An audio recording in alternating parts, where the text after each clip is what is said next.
There's an active shooter on your campus.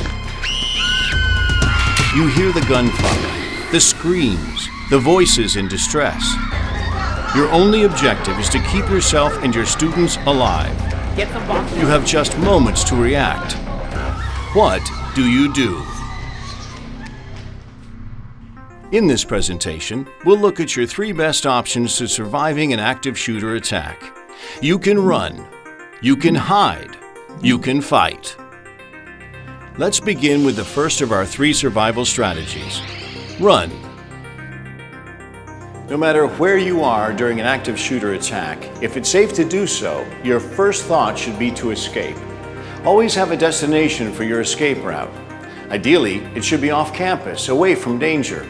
You'll want to put as much distance between yourself and the active shooter as you possibly can. The run strategy is only appropriate when it doesn't put you or your students at greater risk. You must first try to determine your proximity to the shooter. If you see the shooter is at one end of the campus and you have the opportunity to run the other way, take it. We are going to leave the room. Leave all belongings behind. Leave all your materials right where they are and line up quietly. Keep everyone quiet. Your leadership will guide your students through their escape. Form the group into a line. Make sure your cell phone is silenced. Prior to fleeing your classroom, check the area outside. A small mirror can help you see outside while still providing you safe cover. Leave only when you're certain that you have a clear path to escape. Follow the selected evacuation route, keeping everyone together in a group. Along the way, you may encounter others. Prevent them from moving toward the shooter's location and take them with you in your escape. If they will not join you, continue with your evacuation. Always move toward protective cover. This could be anything such as a wall, tree, or a vehicle that can serve as a shield. Don't wait there, but continue on to the next cover point along the route. Put as many obstacles between you and the shooter as you possibly can. When you reach an area you consider safe, call 911 and report the incident. Remain together until told otherwise. You may need to use a window to make your escape. Know if the windows in your classroom open wide enough to allow you and your students to pass through. If not, be prepared to break a window to escape. And if you're located above the first floor, think about having a process for lowering your students to safety.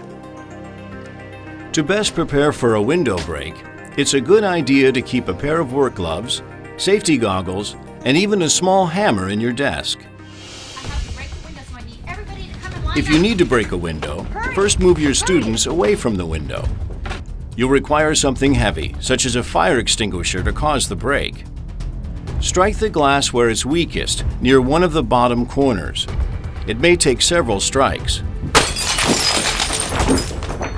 Use the hammer or some other object to clear away any large pieces of broken glass. Clear away the bottom sill and place jackets or a blanket over the area to avoid any cuts. Use a table or chairs to help with the exit. Okay, kids, we're going to go to Building A. Go to the side of the building and wait for me. Identify an area for your students to run to and wait for you. All right, take it easy. Assist them out the window opening. Okay, be careful. You should be the last person to exit the classroom. Use the hide strategy when safe evacuation is not possible. Hiding involves seeking cover in as secure a location as possible. We want the shooter to either bypass our area completely or make it too difficult for him to seek us out. Hiding is very similar to our existing policy of lockdown. It can involve a number of tactics. 8 and 3 more. Attention all faculty. This is a school emergency. There's an active shooter on school grounds. Please take all precautionary measures. Stay silent. We want to make our area appear unoccupied. Right where you are. If it's safe to do so, lock your door. Christian. Shut and lock all close windows. The blinds, please. Put heavy paper over windows and draw your blinds and curtains. Turn off the lights. To be quick, pull that desk right in front of the Build door. a barricade to Girls, restrict right entry behind into the them. room. Move the chairs, stack them up by the door. Use tables, chairs, desks, bookcases, any items found within your classroom that you can pile or stack in front of the doorway. The heavier the items, the better. Create protective cover for students to hide behind by turning tables or desks onto their sides. If possible, hide students in utility closets, restrooms, or any other areas within the classroom. Noise can alert the shooter to our location.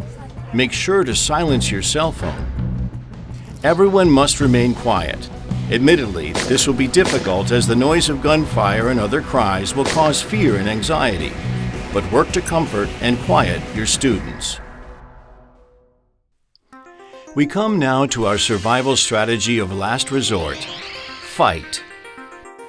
If your proximity to the active shooter is so close that neither run nor hide are viable options, then you may need to take active aggression against the shooter. Your objective is to incapacitate the shooter. Our tactics are not brute force, but rather speed, surprise, and focused aggression. Now, fight is not a requirement of any school district employee. It must be a personal choice, one based solely on survival. And fight is not justification to violate the zero tolerance policy of the school district concerning possession of weapons on a school campus. Kids, come on! If you have no other alternative but to fight, here are some points to consider. Stay out of the line of fire. Use cover and concealment to your advantage whenever possible. Speed is critical. If you can, approach the shooter from his side or from behind. Use your full strength and aggression to deflect the weapon away from you and others. When you strike at the shooter, aim high, targeting his eyes, face, or throat. Use your knees to give a shot to the groin. Instruct your students to run to safety. Your primary goal should be to temporarily disable the shooter in order to make your escape. Fight can also entail the use of improvised defensive tools. You'll be surprised how many are within your reach. Textbooks, chairs, or other classroom objects can be thrown at the shooter as he enters the room. A fire extinguisher can be used as a heavy club or a spray to disorient or disable the shooter. Within your desk are sharp objects such as scissors, or even consider using a heavy object such as a skateboard to defend yourself. It's important that you never presume that someone else has already contacted 911. Even if law enforcement has been notified, your additional information will help the responding officers. With the first reports of an active shooter, law enforcement will rush to your school in force. They'll most likely group into small teams. They may be heavily armed. Their first objective will be to stop the active shooter. They won't stop to help the injured. Because they may not know how many shooters are on campus, they'll treat everyone with caution, including you and your students. When you come across an officer, obey their commands. Raise your hands with spread fingers to show you don't have any weapons, and put down any items you're carrying. Follow the officer's orders on when and where to evacuate.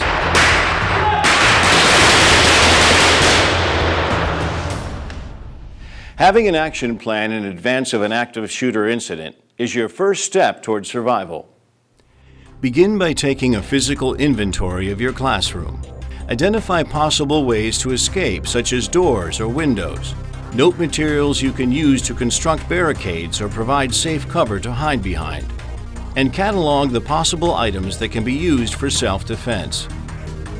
Map out your evacuation routes. Because we won't know where the shooter will be, we'll need to create multiple routes, each leading in a different direction.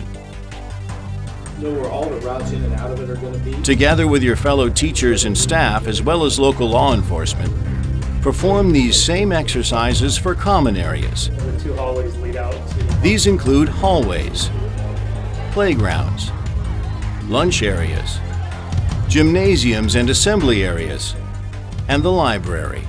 All the places where students and staff congregate. We're gonna go through our Equally important to planning for an active shooter attack is practicing your response. Work with your students to drill the responses for run, hide, fight on a regular basis.